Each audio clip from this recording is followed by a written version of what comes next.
Matt Salmon here with the Violet Rage podcast. And today I have a special guest. As mentioned before, Bruce Anthony joins me. He's the host of Unsolicited Perspectives podcast.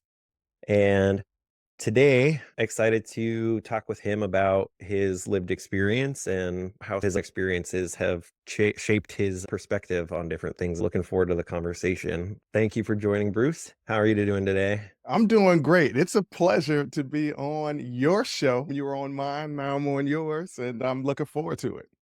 Yeah, absolutely. So, for anybody interested, I was on Bruce's podcast, and I can also include in the show notes a link to the Unsolicited Perspectives podcast in that episode if anybody's interested in taking a listen. It was a pretty good conversation. Really So, good conversation. Yeah. yeah, glad to have you now. So, to start, can you tell me about your early life and some of the key experiences that shaped who you are today? Well, I'm a product of two people who met while in college. It was not a planned pregnancy. They were young. Mhm. I think my father at the time was 20, my mom was 22, because her birthday is the day before mine. My father turned 21 or 22 shortly after that. So it was a lot of growing up. They were in college and on welfare because they're two broke college students trying to raise a child. But they did Yeah, it. They met at Virginia Union in Richmond, Virginia. My dad is from Illinois, so they moved Illinois. So that's the first, third, not third, the first part of my childhood was in Illinois. Then at the age of 8, we moved back to Richmond, and then we lived there for about a year, and then we lived in a town called Lynchburg, Virginia, before moving to the DC area when I was about 16. I have 2 younger siblings. We are very close. My sister does the show with me on Tuesdays. It's called the Sibling Happy Hour. We're all cool. very close and grew up together. I have to say that my parents were inspirational and great role models as I look back, because to be so young and to have to work your way through college, raising a child, having a family, barely knowing each other. And both of my parents got degrees. My dad got his master's degree. The three of us all have our degrees. I have 2 degrees. My sister's getting in the process of getting her master's degree. My brother has his MBA. And just to come from that is, and for them to really just raise 3 people that are fairly successful coming Mhm. from where they started is really remarkable. So I have that in my bloodline, my genes, and I'm really thankful for that. That's awesome. Yeah, I can imagine, with young parents. I had pretty young parents myself. I can imagine how two people raising kids who are still trying to figure out how to manage their own stuff that they bring together can be pretty challenging or have some ups and downs for sure. Oh, don't get me wrong. I look up to my parents and I admire everything that they come from, but I absolutely have childhood trauma. I can't imagine being 22, 23 years old. At my age of 44, I would find it difficult to raise a child. They were half of my age. And so, yes, there's some issues because they were growing up. We were essentially growing up together. I definitely got some childhood trauma that I worked my way through. But even with all of that, the standard that they set to be good human beings, to have strong work ethic, and to go and chase your dreams, like, I'll trade the childhood trauma to have that. So, yes, there were some rough spots, but there were also some really, really good good stuff that I got from my parents that I'm really appreciative of. Would you say the kinds of positives that you really took from them, were there certain aspects of maybe their own upbringing or trying to be different than what they got in their upbringing, or aspects of culture that really helped to create some of those positive experiences that you're talking about? I would say, and this is weird coming on somebody's show and talking about yourself. I'm not normally on this side of the conversation. So I'm trying to not come off as, I don't know, cocky or anything like that. But I have to legitimately say that the family as a whole, not just the immediate extended family, is pretty doggone successful. There are multiple degrees. There are people in med school. There are people that graduated with bioengineering degrees. There's plenty of master's degrees in this. I think there's a PhD somewhere in there. A lot of it is their parents showing them how to be successful Mm, that's been passed down. Of course, there's also generational trauma. Each generation in the family tries to improve upon the previous generation. And I would mhm, say that is a mark of the family lineage to improve upon the next generation because it's quietly hinted at do better than me. It's never said. My parents never put pressure on us to do better than them. mhm, Me and my sister often talk about college and going through high school. It wasn't a discussion of not going to college. It was automatically assumed that mhm. you're going to go to college. It wasn't forced. It was like, okay, this is the next step. Mom and dad did that. That's what we're going to do. So, yes, it's passed down because my grandparents didn't get to go to college. My paternal grandfather had to drop out of high school in the 10th grade, right? Yeah, But he and my grandmother raised 3 children that all got their master's degrees, right? And so that's awesome. that's just kind of like the standard in the family, like do better than the previous Mhm. generation. I know this sounds like bragging on my family, but I'm proud of my family, you know? Yeah, Yeah. it sounds like you should be. At least that's a justified sense of pride and accomplishment there. Yeah, don't get me wrong, there's some black sheep in every family, but for the most part, there's been a standard set forth by generations before us to be the best person that you can be, and that's all encompassing, whether it's education or work or just walking down the street and conversing with somebody, just be the best person that you can be. Yeah. I can definitely understand how even with high achievement, there can still be black sheep. As the one with the most education in my family, I am the black sheep. So Well, I totally get it. Now, as you're talking about your family and the generations that come before you, can you set the stage a little about how long your family has been in the US and how they came about being in the US? oh, I'm black in America. I have absolutely there is a picture on my maternal side of my great-great-grandmother, my great-grandmother, my grandmother, my mother, and my sister. So 5 generations, and that's New York, right? But there's so many stories on that side of the family that Hmm. you kinda don't know what is what. On my father's Yeah. side, I know that we can trace the lineage back to slavery Uh, because I believe my grandmother's grandparents were slaves, if I remember correctly. So we can trace that back, and they made a really good job of keeping somewhat of a history and making sure there were family reunions. That side of the family is vast because my grandmother came from 22 kids. They were on a farm, but I have absolutely no clue. yeah.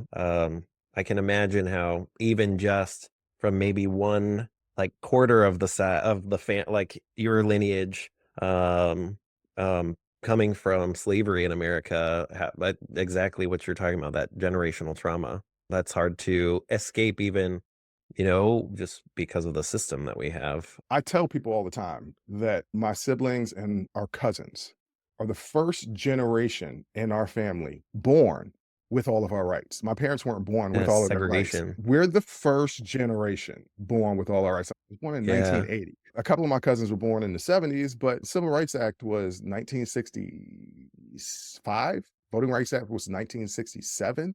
My parents were Yeah. in school, like functioning people. My mom remembers going to visit my grandfather's family in South Carolina and seeing the Jim Crow. So, yes, my paternal grandmother has told stories of the Klan coming to get her father and her father having to hide. That is also a part of my life. Hearing these stories is also the reason why I sought a degree in history.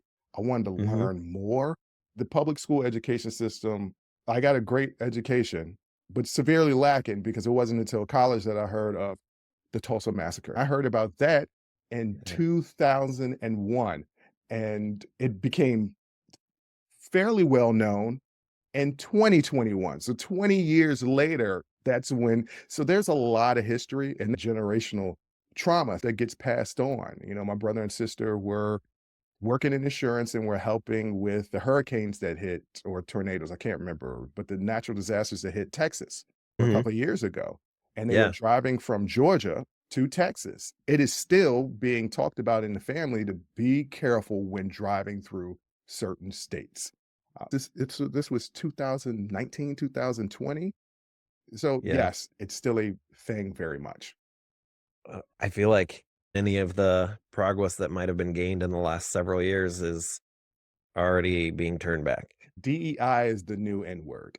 I hate Yeah. to be so graphic on your show, but anytime that there is a discussion, DEI is coded for Black people. And the president just did that the other day when he said it was DEI that caused a plane crash. And what he is specifically saying is Black. I, I don't know what's going to happen with this current administration in the next 4 years, but as a Black person, I will say a lot of my white friends were absolutely scared to death when the current president won a second election. And me and a lot of my Black friends were just kind of like, oh, okay. And they couldn't understand, my white friends couldn't understand that. And I said, we live in a different space than you live in. We've dealt with this before. Like we take Yeah. a couple of steps forward and we take a step back. So it's unfortunate that we have this kind of mentality, but we know that we're going to make our way through. You look at what we've endured in this country throughout our history, and we still climbing, right? Like we're still Yeah. here, still fighting. So to us, yes, this sucks, but we'll get past it like we always do. It's another Tuesday. Almost, Yeah. almost, yeah. And I mean, and that itself, I think, is just a sad, just sad fact. And it kind of takes me to one of the next things. You've touched on some of it, but I'm curious, looking back in your life, were there specific moments of discrimination or oppression you specifically experienced rather than maybe those that were handed down to you that have had a lasting impact on you? Yeah, it's funny in retrospect. I can pinpoint it. I can say, "Oh, there it is." But during the time, Hmm. you're so young, you don't really realize what's going on. So we left Illinois, and I was in an all Black neighborhood. The only white people I saw were my teachers in school, and I think I only had one white teacher. Like that was in an all Black neighborhood, all Black daycare. Hmm. So moving to Richmond, Virginia, and literally I'm one of two Black kids in the entire elementary school was a shock. For me, I'm so personable that it's just like, oh, these are new people that I can get to know. What are you about? Because that's just who I am. Hmm. Like, what are you about? What's interesting about you? I'm curious. I remember I had friends in the neighborhood, and I'm not going to say their names, but there was one guy. He was a single child, and there were two brothers. Both were white, and one, the single child, was of not of great economic means. Even though this all the same neighborhood, the other two brothers were higher up on the social economic ladder, Hmm. and I used to play with them separate. And then one time I introduced them. So the time that I introduced them, it was a couple of weeks later. I go down to the brother's home and go to play with them. And my other friend is there playing with them. And they said that their parents said that they can't play with two friends at the same time. I never got to play with those kids ever again. And it was because the Wow. parents saw, okay, they don't have this little Black friend who was their only friend anymore. Now they have a white friend. You can't play with two people at the same time. There's two brothers. I don't know why two brothers can't have two friends. So that Yeah. was the first example. And then I moved to Lynchburg, Virginia, which is when Wow. I can remember being called the N word for the first time. Lynchburg, Virginia has its own set of issues that says it right there in the names, and it's in the deep south of Virginia. When I got older, I said, oh, that's the first time that I can really, really remember experience Hmm. racism. And my parents love to tell the story in Richmond that I was behind in reading because in Illinois, I went to a couple of different schools, and one of them taught not phonics, but basically sight read. How you teach monkeys how to read, a picture of a ball and then ball. So I had problems phonetically, like sounding out words. I was behind. Yeah. They wanted to hold me back. They wanted to say, no, Bruce needs to repeat this grade again. And my parents said, absolutely not. He's scoring A's in math. He just has trouble reading. We'll get him hooked on phonics and improve. And the teacher was like, if he's going to be held behind. And it was a matter of a couple of years, and I was in accelerated classes. So Hmm. yes, there are examples in my own personal life, just as a young kid, where I can say racism. Yeah. I have tons of issues with the education system, but especially, do you feel like that came because, you know, a lot of schools, if you're white, like there's one kind of path for you, but anything else, it's kind of like the prison pipeline. Did you notice any of that in your experience or feel like that was where some of that was coming from? I don't know too many cats that went to prison. So this is what I'll say about that. Once I got into middle school, the teachers realized Bruce is very intelligent, but he has to be challenged. In other words, if the work is too easy, you might as well forget it. I'm going to daydream and not focus on anything. But if Yeah. it's challenging or if I find it engaging, I excel. And it was one particular teacher in middle school that said Bruce's should be out of these classrooms. They do nothing for him. So they moved me up to the next level. And there is an absolute segregation in the levels of classes. Basically, I know in the state of Virginia and in Maryland that they have average classes, accelerated classes, or advanced classes, and below average classes. And you tend to find the Black students in the below average classes, and Mhm. overwhelmingly so. And you find white students in the accelerated classes, so much so that I could say that there was like 2 or 3 Black students in all of my classes. I know for a fact that the kids that were in the below average class weren't dumb. They were labeled as that. A lot of the times it comes from standardized testing where Mhm. whether people want to realize it or not, it is culturally biased. When you say Johnny went to the Wire to get some clothes, some kids that don't have the economic means don't even know what an Wire is. So how Mhm. can they even understand the context of that sentence? Some of it is just, hey, we don't know what this is. This doesn't mean that I'm not intelligent. And in that process, when you're put in those type of classes, because I did go to school to be a teacher, so there's no real prospect of college. Yeah. So what are you going to do? And then they got rid of trade programs in high school. There used to be a time where you could study to be an auto mechanic or a plumber or in high school. It became stuff you had to pay for. So even with your high school diploma, you still needed to find some way to get money in order to make money, right? Yeah. So with limited options, and limited resources, yeah, you can kind of go on hard times. And if you have a family, you got to support your family, you got to feed your family. And then also there's this policing in not just Black communities. It's not solely a race issue, it's also an economic issue. Yeah. Policing in depressed areas. If you look at the jails, it's most of the time people from a lower social economic background. And are these Mhm. people predisposed to criminal activities? I don't believe that's the case. You'll catch more criminals if you have more of a presence there. It's not like Yeah. I've lived in affluent areas and people doing crime there as well. So Yeah. uh, I don't know. There is a pipeline, absolutely, it- but it's very nuanced. It's very, very Yeah. nuanced. Yeah. I appreciate you reframing it that way because absolutely I can see how it is more about economic means than really about race. Oh, Uh, make no mistake yeah. about it. I'm not saying that the majority is economic. There's still a huge race component, and the Mhm. racial component comes from the perception.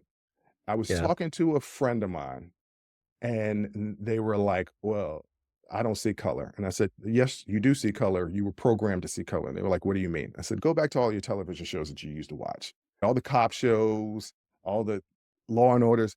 Who are typically the criminals?" Even in the Mhm. opening credits, I love the Equalizer, both Queen Latifah, but also the original. If you go back and look at the intro of the original, The introduction of the show, all the criminals are people of color. So you're taught through media to be fearful. And if you're living in an area where you're not around a lot of Black people or Black people live on the other side of town, your perception of them is what you see in the media. And Hmm. so, yeah, there's this overwhelming fear. It's the reason why so many Black people get shot by the cops because cops are afraid of Black people. I don't know how a kid can be so intimidating, but you've been taught. So, yes, Yeah. there's a part of it, but it's also a huge racial issue. I absolutely can see what you're talking about, even in my own life. It kills me every day because I feel, or I like to think, I mean, or believe that I am anti-racist and anti-systemic bias, trying to unpack it all in myself. Absolutely. I can see the ways that media and even early family messaging painted how my mind thinks when I'm just passing someone on the sidewalk, even Mhm. still. That's also a two-way street, right? Okay, so I would say the majority of white people in this country have been taught to fear Black people, but also there are stereotypes and generalizations that everybody has for just about everybody, Yeah. right? And a lot of times it truly is media portrayal.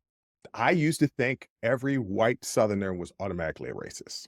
Like automatically they don't like Black people, You right? And hear that's that like accent and then, yeah. that Uh-huh. because historically the most in your face forms of racism have been from people that had the twang, right? Yeah. But I have met several people from the South with the twang that are absolutely not like that at all. Meaning, I don't think it's discussed enough how much media portrayal shapes our thinking of people that we don't have a routine interaction with. Yeah.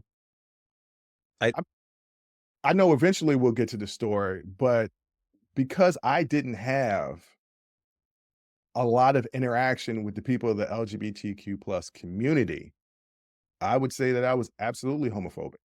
There was no question about that. In my youth, it was basically due to media portrayals and other people saying what people in the LGBTQ plus community were that created fear when I had no interaction. From outside sources, you develop this idea of a group of people and you live by that, even though you've never met anybody from that group. Yeah, so now we're getting into my people. Mm. I'm curious, are there any specific influences that you're referring to, whether it's personal, cultural, or societal? Are there any that you have a solid recollection of that you think may have kind of set you on that path or developed that mindset of homophobia for you? Yeah, absolutely. My mom is devout Catholic, and my dad was a pastor, a Baptist pastor. So Yeah. religion had a lot to do with it. But also, let's not get confused.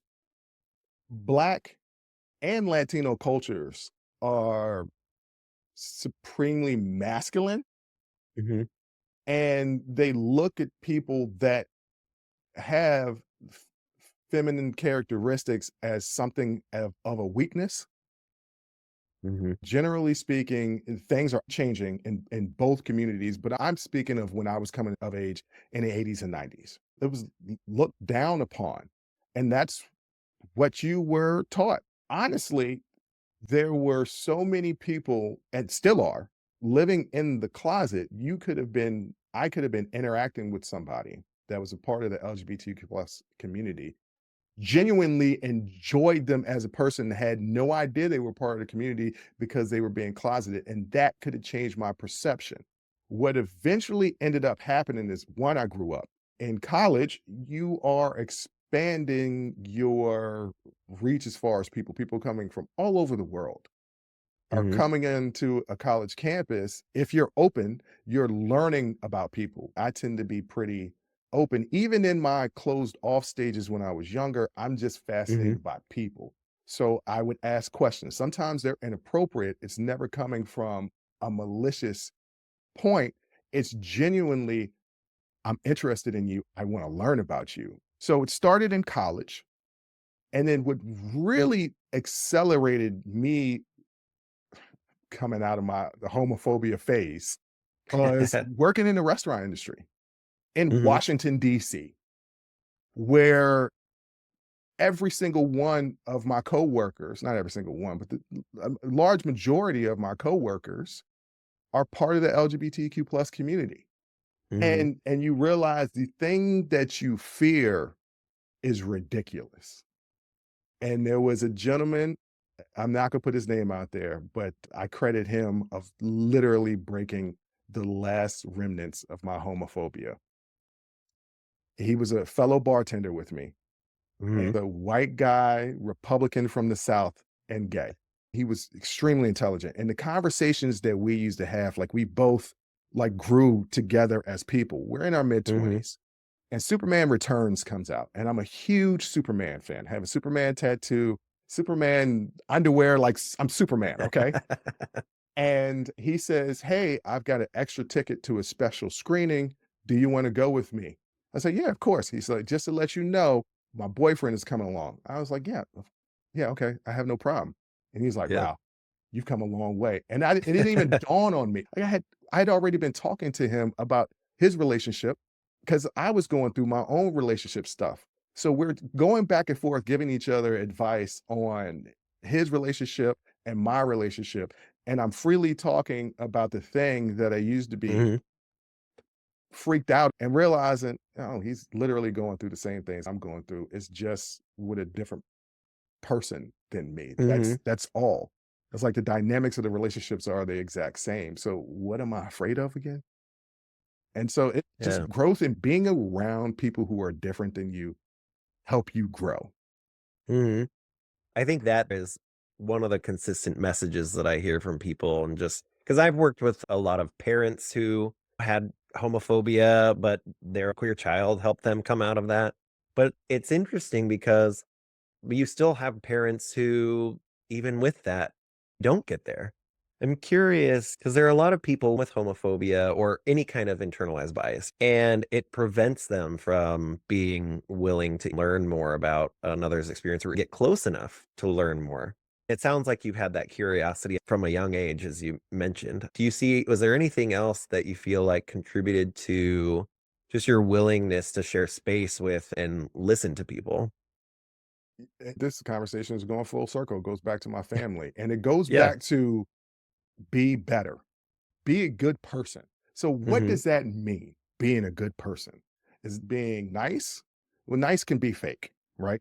I think being a Mhm. good person is being kind and polite and just listening to people. I realized after college the hypocrisy of my stance of being homophobic Mhm. because the people of the LGBTQ plus community are literally 30 years behind fighting for the same rights that I and my family and my people were fighting for. The right to exist. That's Mhm. it. The right to exist. So how can I, as a semi intellectual black man, historian, look at that and not see the hypocrisy when I actually, that's the thing that I hate the most in life is hypocrisy.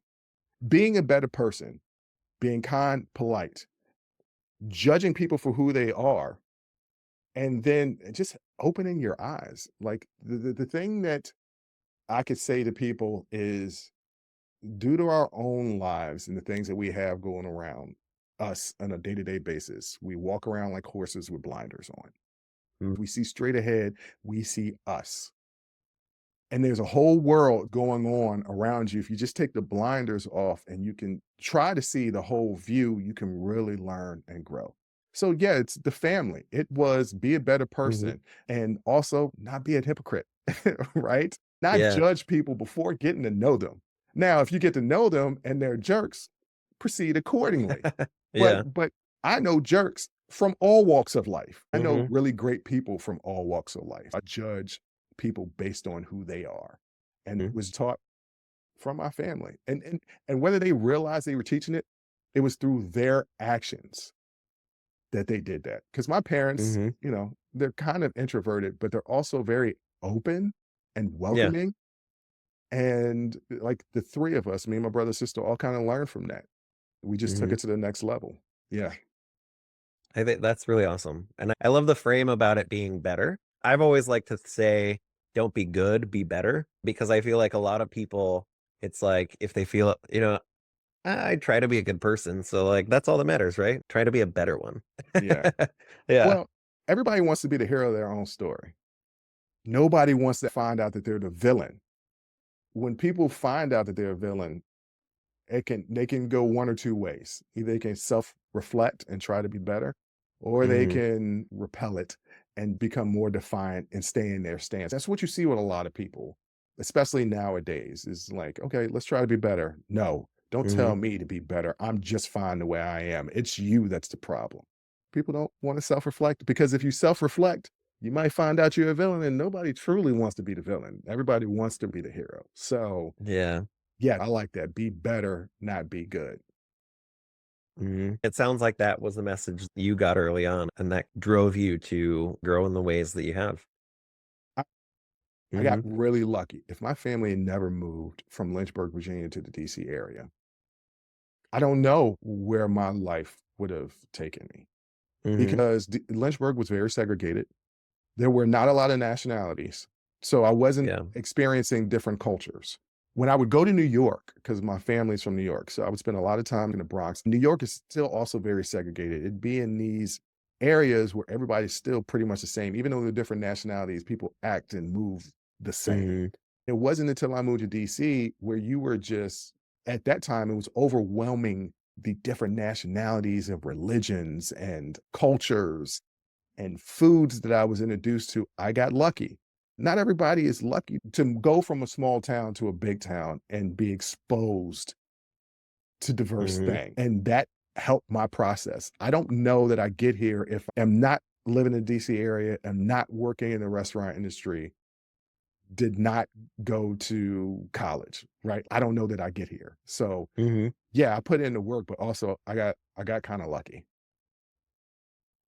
It so you're identifying events that weren't specifically about connecting with others and let like their experiences expanding your view. There are literal events that set in motion certain, or without them couldn't have gotten there, or Yeah, I mean, potentially wouldn't have. I Yeah. don't know who I would be if I hadn't had these things happen in my life, good and bad, right? You learn from both good and bad. I don't know who I would be. This isn't, even with all the lessons that my family could teach me about being better. Even being better, what does that truly mean if you don't even know what better could be? Fortunately, I was raised by two really good people who instilled in me to have an open mind and an open heart. And circumstances allowed me to put that into effect. And it's still a process. I'm not 100% the person that I can be, but I hope to be better tomorrow than I am today, better the next day than I will be tomorrow. That's the goal.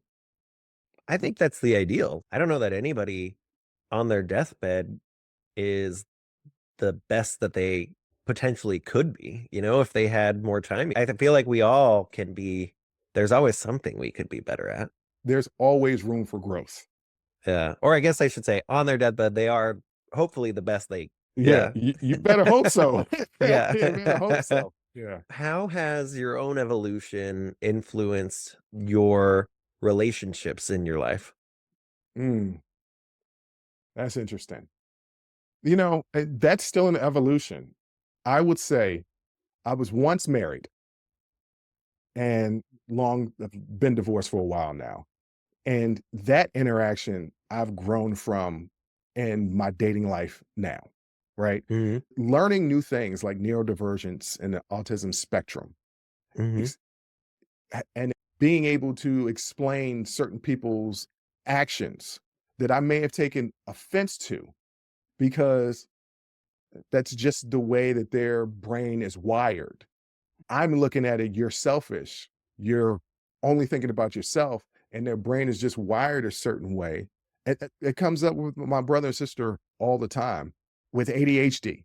My sister was extremely intelligent, always got good grades in school, but always was like in la la land. And it comes to find out Yeah. that ADHD shows differently in young women than it does in young men. And just like, oh, that's the reason why you used to do this or you used to do that. All of these things with growth and getting better helps you look at relationships differently. I know that me and my brother have had our issues growing up. And learning these things, Hmm. like me and my brother are so tight right now. And every now and then I check in, like, hey, are we good? He's like, all right, we're good. Stop asking. You don't understand. I really love the relationship that we have right now. This is Yeah. fantastic. It's because I understand him better. And he also understands me better.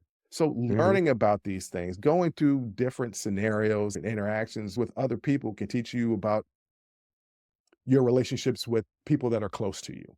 And Hmm. if you're open to learn, if you're open to be self-aware, self-critical, and try to be better, then yeah, that you can evolve and your relationships can get better because those people that I'm really tight with, I'm really tight. I'm either really tight Yeah. with you or I'm not. Those are Hmm. my only two. No, learning and going through these type of things have definitely involved all the relationships that I have right now. That's amazing. You're talking about another population that's near and dear to me, Mhm. neurodivergence.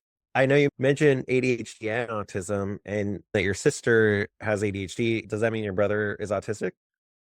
Bringing neurodivergence all together. I'm bringing in neurodivergence. Okay. My sister goes to therapy. We all at some point go to therapy. All of us. I feel like there's this thing in the Black community where you say you just pray on it. And like, well, I could pray on it, but God created therapists for a reason, right? So Hmm. maybe I prayed, and therapists are the answer to that prayer. Hmm. And them going through therapy, they're pointing out things about me and that they swear up and down I have ADHD, that I have hyperactivity. And the more they point to it, I'm like, oh, okay, maybe. We all fall at some point on the spectrum of neurodiversity, right? Hmm. Autism, I don't know. It's so vast and there's Yeah. so many different characteristics that can be applied to it. I would say things that we use to just say, oh, that person's socially awkward. Now there's an explanation for it. Hmm. I would say that I don't know if I have ADHD. Am I neurodivergent? Yes, I'm extremely socially awkward. I will say the wrong thing often, but it's the wrong Same. thing to me, but it's genuine curiosity. And Hmm. because people that know me know that it's not malicious. I remember one time I was in a bar in DC, on St. Patrick's Day, and my grandmother was extremely short. And my goddaughter is the same. And I was in this bar and this woman walks past and she's the same height as my goddaughter. And in my state, I'm inebriated a little bit. I say, you're the same height as my goddaughter. She took it and walked off. I didn't even realize that I had insulted her because in my mind, I'm just saying, oh, I have a connection towards you because you're the Yeah. same height as my goddaughter and my grandma. The person I'm with was just like, you just really pissed her off. And I was like, I did? Why? Because I didn't explain everything, right? I didn't Yeah. explain to her why I made that comment. It just comes off as this jerk comment. Yeah. I do that a lot. So, am I on the spectrum of neurodivergence? Absolutely. There's something going on there. Just learning more about it has improved the Hmm. relationships that we have, not only with my siblings, but also my parents and people that I know that I'm like, this person, you just annoy the hell out of me. And I'm like, oh, that's the reason why. Like, you're not doing Yeah. this. You're not doing this on purpose, not intentionally to hurt my feelings. It's just how you're wired, and that's okay. Hmm. Yeah. I know how hard it can be for people that really care about you to still personalize some of these, especially with my own life. My Yeah. friends always tell me that I dropped a bomb and then walked away. Yeah. But I'm Yeah. like, I'm sorry. As a psychiatrist, it's hard when you can make observations that other people might not necessarily make. In my head, I'm thinking, I'm making an observation about you. So I imagine you probably already know this because it's your life. And What I'll are say those something and they just like, what?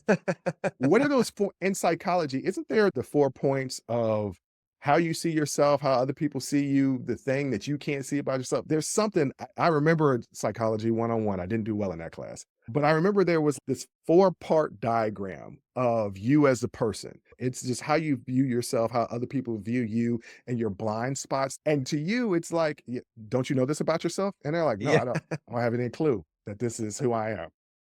That's so funny. And then they have to reflect to me. I'm like, but it was just literally like a factual observation. Mhm. I don't understand why that was offensive. My sister a couple of months ago said, "Yep, you're very meticulous." And I was like, "What does that even mean?" Because in my mind, I am controlled in a controlled chaos.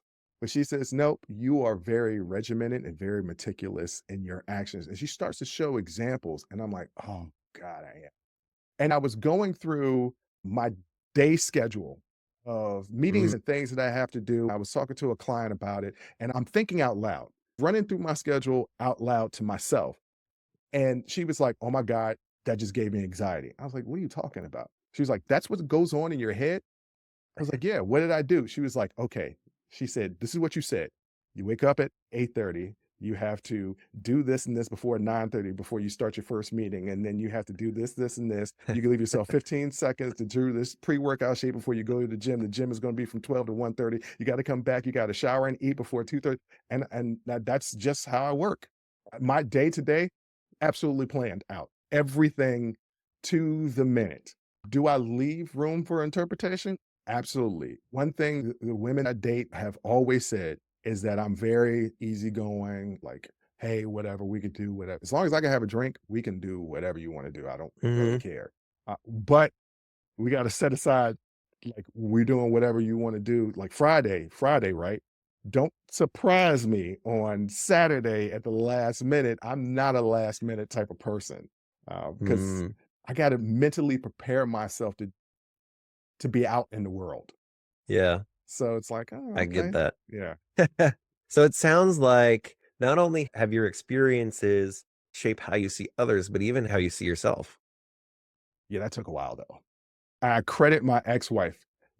On my show, even though we don't speak, I credit her for my growth because we were together for like 6, 7 years, from my mid-20s to my early 30s. I didn't realize that I had severe anxiety until she pointed out to me. It would be little tics that I would do.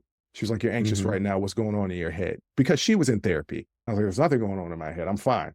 She was like, "There's something going on. You're not discussing it." And when I finally stopped being closed off and Mhm. trying to hold everything inside and just be like, why am I trying to be the steel rod that toxic masculinity told me that I'm supposed to be? I'm going to let this stuff out. However it comes out is however it comes out. But that was a process. And that happened with growth and maturity. Like, I don't Mhm. expect people listening to this show that are in their 20s to really, really get this. It takes time to mature. That's why it's called maturity, right? It takes Mhm. time. So this didn't happen overnight. This has been a 25-year process, probably even longer than that, just trying to grow and expand as a person. Luckily, I've had some really cool people come into my life through the years that have opened my eyes to different things that I never would have thought to even look down that road, Mhm. to examine. And because I'm a naturally curious person, I'm like, "Oh, that's interesting. Tell me more." So, yeah, this took a lot of time. I'm 44 years old. Like, it took a long time to get here, and I still have my issues. Trust me, I still got them. I mean, I could totally relate. I feel like after years of working on myself, even I mean, in trying in my like 20s, Mhm. nothing really started clicking until I got in the 30s, and I feel like even only recently have I had some big breakthroughs for myself. So, you're in your mid-30s? I'll be 37 this year. Yeah. Okay. So, technically still in your mid-30s, but when you turn 37, you're in your late 30s. That's how that works. Yeah. But that's, like, when it happened for me as well. It was in Yeah. your 30s. So you start to self-reflect a little bit more, and hopefully you're more open to criticism by others Mhm. and yourself, right? To be self-critical and hopefully listen to other people's and yourself. And that's about the age. It's like in your 30s. Because in Mhm. your 40s, it should be deeper examination. It should be opening your eyes in your 30s and deeper examination in your 40s. Mhm. I don't know what happens in the 50s. I don't know. I will say Yeah. that with my father, we've had conversations over the last couple of years, and I asked him, "Are you in therapy?" And he's like, "No, just, you mature, you get older and you start looking at things differently." And I was like, "Wow." Because he's always given me really good advice, but the advice now is even better. He's always taught me to look at things from all points of views. He used to make me read, he made all of us read the newspaper at a young age. At first, it would be whatever articles we wanted to read. And Mhm. he would specifically point out different articles for us to read and say, okay, we're going to discuss this later. So go ahead and read the article. And it would be, let's say, abortion, for instance, like a Yeah. heavy subject. And I would have a certain stance on it. And I know he would agree with me, but he would argue the other side. And I'm like, why are you arguing the other side when you agree with me? He's like, you need to be able to look at other people's point of view and Wow, try to yeah. examine things from other people's point of view. And I didn't get it at the time because I'm 15, 16, sometimes even 13 years old. Mhm. Like, that was kind of like, this is how you need to think. And so now that I'm older, even though people may have completely different ideology and thoughts, I'll at least listen to them. You better be able to explain it intelligently and defend your position. Because if you can't, I'm going to jump on top of you. But if you can, sometimes I can say, let's agree to disagree, but at least I heard what you had to say. And in Mhm. some ways, you can get a little bit of understanding from even people that you absolutely don't agree with. Exactly. Yeah, it sounds like your dad gave you a really great gift because unfortunately, that's a lot of what's being squashed out right now is that critical thought, Mhm. thinking about things in a way that's not just being presented to you, but thinking about other alternatives to what is presented. He and my mom did another thing where my Mhm. dad made us discuss and we would argue counter arguments. My mom's favorite words were look it up. So we would go to her and say, Mom, what's this Yeah. about? Go look it up. Back in the day wasn't Google because Google wasn't a thing. That we had to go to the library. And she would say, well, did you look it up? Explain it to me. And I'm like, you didn't tell me. Go look it up. So, like I said, I came from parents that they're brilliant. They really Mhm. are. And they passed on stuff that both me and my brother and sister look at things critically. Mm, So there's a lot of critical thinking going on. Yeah. that's awesome. So, I wonder, was there any one single thing that inspired you to start the Unsolicited Perspectives podcast? Hubris. Yeah? I mean, to start a show, to turn on cameras and a microphone and expect people to listen to you, there has to be a little bit of hubris in there, right? Like to have that idea, like running for office, to have that idea that people will vote for Mhm. you, there has to be a little bit of hubris. A little bit of hubris isn't a bad thing. Mhm. I owned a wrestling company in the Washington, D.C. area around Cool. 2005, 2006. I'm a huge professional wrestling fan. Today, I'll be watching the pay per view that's coming on tonight. Mhm. Are we talking WWE? Yep, Yeah. absolutely. So there was two other gentlemen. We had a professional wrestling company in the Washington D.C. area. And one of the gentlemen at the time, this is 2005, six, had an internet radio show. I was the creative and marketing director of the show. So I wrote the show. He said, "Hey, I want you to come on the show and just talk about like some of the storylines that we got going on and things like that." I was like, "Okay, cool." During the show, they kinda got into my personal life a little bit, and this is when I was closed off and not really gonna talk about my personal life, but I think that was really cool. I have a little bit of personality, but my brother and sister are really the personalities in the family. Mhm. Reason why my sister co-hosts one of the shows, with me each week. I was like, "The 3 of us could do it." Not to knock him, but, Mhm. like, we have way more personality than he did. He can do it. We can do it. This was 20 years ago. And it was just in the back Wow. of my head. And podcasts blew up during the pandemic. And I said, why don't I do this? And it wasn't until one morning, which is typically how I work. One morning I woke up and was like, I'm just going to do it today. And I Mhm. ordered some ratty equipment. And I told my sister, like, hey, we're doing a podcast. She's like, we are? I was like, yep, we are. And that's just kind of how it started. The basis is one, I think my sister has a lot of personality that needs to be showcased, and she won't Mhm. necessarily showcase it on her own. Two, I have a lot of opinions, and I Mhm. think I'm right the majority of the time. And I feel like having an open mind, having critical thinking, looking at things from different perspectives is how everybody should live. I'm not trying to be a dictator to say, you know, be like this. But one of my favorite podcasters, he has his own show, is a sports writer from Miami. His name is Dan Lebitard. He always asks the question. He says, I'm not telling you what to think. I'm asking you what you like to. And I live by that Mm, motto. So the show is basically me, my sister, and guests like yourself coming on, talking about subjects that either people don't want to give thought to or are not giving strong thought to. And it's just mhm, like, hey, this is my opinion. However, you don't have to believe what I believe, but are you open to at least thinking about this subject, or thinking about this mhm, conversation? And once again, it's hubris to think that my voice could even touch a few people. But I also went to school to be an educator. That's essentially what this allows me to do, educate people on different subjects that they mhm, may not know anything about. Like I did a whole segment on inflation, actually breaking down what inflation is, because that's a word that's thrown around so much and people don't really know what it means. mhm. So it's like people will contact me and say, I really learned something, or I didn't know about this, or you opened my eyes about this. And that makes me feel good. I didn't end up being a high school history teacher, but in a way, I'm still teaching. And that makes me feel good. So that gives me the motivation to keep going. That's awesome, and it's a lot like everything that we've been talking about, that even if you might not be teaching in a classroom, just by exposing people to other perspectives and stories, you are teaching. Yeah. And I get on my soapbox a lot in life in general. I'm Mhm. always quick to try and lecture somebody, I get which that. which annoys some people, but a lot of my close friends realize that that's who I am, and I come at it most of the time a non-condescending way, with a smirk on my face and a smile on my face, and let you know that, hey, I'm coming from a position of I'm not trying to be mean. I'm not Mhm, trying to attack you. Just like, hey, have you thought about it like this? My father is way better at it than I am. I still have some room to grow because he mhm. still does it to me now. It's like, well, have you thought about this? Instead of saying, hey, have you thought about this? I say, well, let me tell you something. And that's Yeah. not necessarily the way to do it. But yeah, that's basically what it is. It's Mhm. hubris, me getting on my soapbox, and some laughs in between. That's excellent. I have one bigger question, and then we'll wrap up kind of about anything else you might want to share.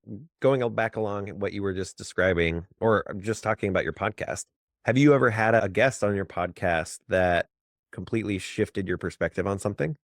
Completely shifted. No. Not completely shifted.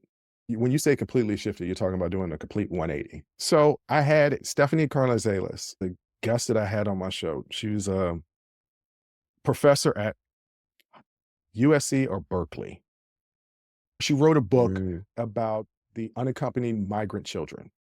And we were talking about Kamala Harris's, everybody liked to call her a border czar. That wasn't her job. Her job was to find ways to improve the countries where a lot of the migrants were coming from. mhm, She's making sure companies invest in those countries to mhm, improve the economic standing. Like, that's a really good thing.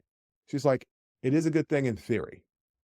However, there's no guarantee that the money is getting to the people that actually helps them. And it was something that I never yeah, even thought of. I was just like, well, this is a great concept. Yes, we want to improve the economic value of these countries, and by mhm, trickle down economics, not the Reaganomics, but trickle down economics, that it will flow down to the people that are working. And it's like, that's not how these things work. yeah, So it's a the good, hope. yeah, that's a hope, Yeah, but that's not how these things work. And I was just like, oh, so it's a decent policy, but it's not the be all fix all.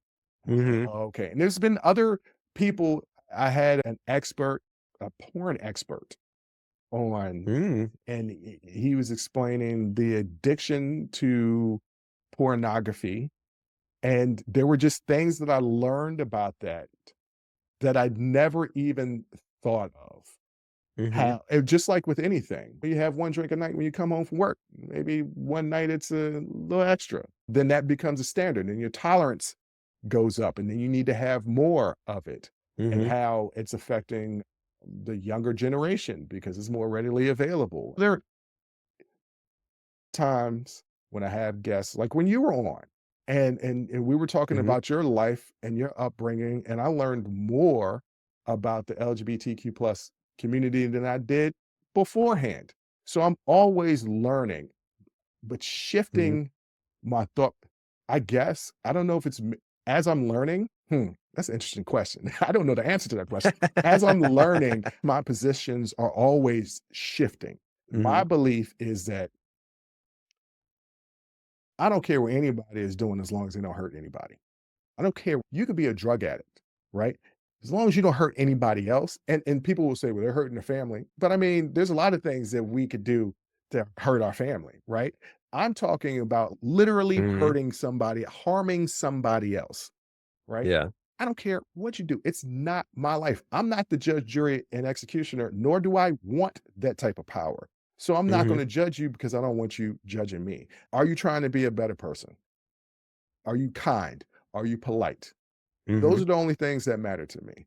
So because I don't care, that allows me to be more open to people. But it Mhm. also means that my belief system kind of is what it is. It's on that spectrum. Do whatever you want to do.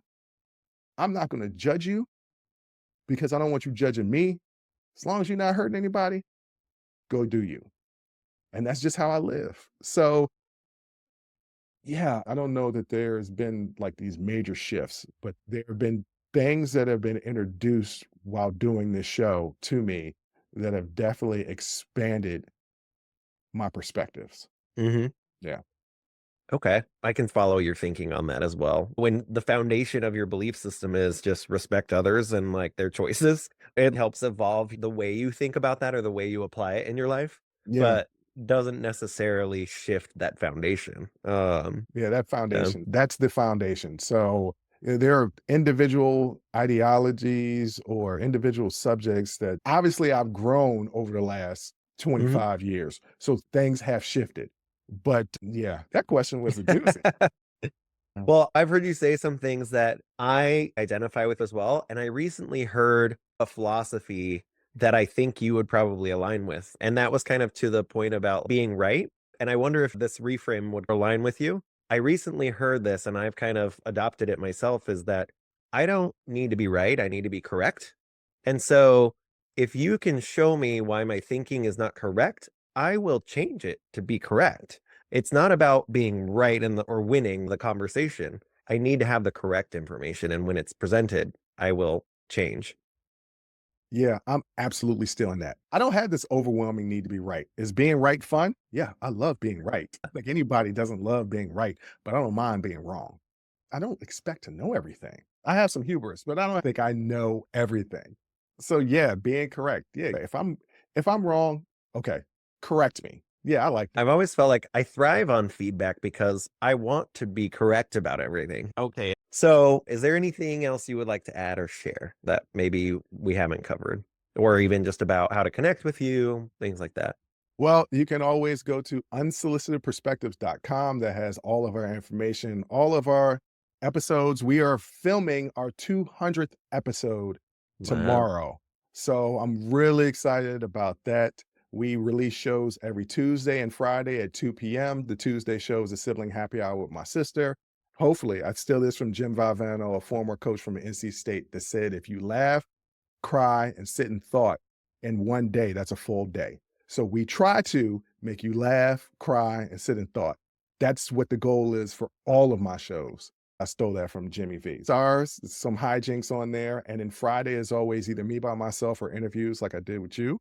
Hmm. We are audio and video. You can subscribe to our YouTube page at youtube.com/ unsolicited perspectives. We also have uncensored shows on our Patreon page. If you really like the show between me and my sister, you can get the uncensored show because we can't really cuss like that on YouTube. Not if you want to be monetized. Those Yeah. videos that you guys watch that is a lot of cussing, that's not monetized. They're not getting paid for that.